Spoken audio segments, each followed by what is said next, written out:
Now, I said at the top, I think the Sunak honeymoon is over already. A rebellion of 50 backbench MPs is pretty big. Well, joining me, Conservative activist from Uxbridge, Reem Ibrahim, who was on our programme the other week, and she's a bit of a rising star in media. I've seen your columns in Sunday papers. The honeymoon is over. Am I wrong? I think you're quite right. I think that the honeymoon never actually started, though. I think that Rishi Sunak sort of had this initial blip in the polls where we sort of saw people actually thinking that maybe he will get the economy back on track. But what we've actually seen is essentially a Labour-esque budget. And when it comes to this housing issue, I think it's a really divisive issue within the Conservative Party.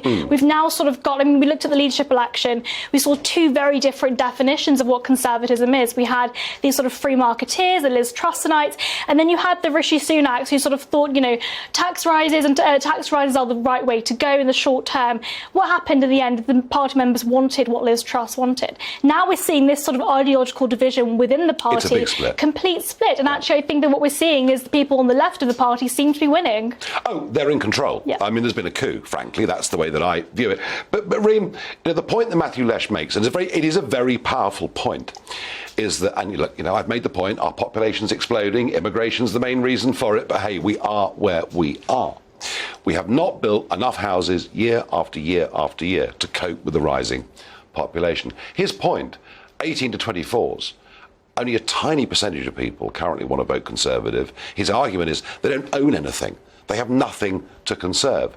We do have to somehow find affordable housing for younger people. You're absolutely right. I think that Matthew Lesh makes a fantastic point. These sort of young, frustrated people like myself that can't get on the property ladder.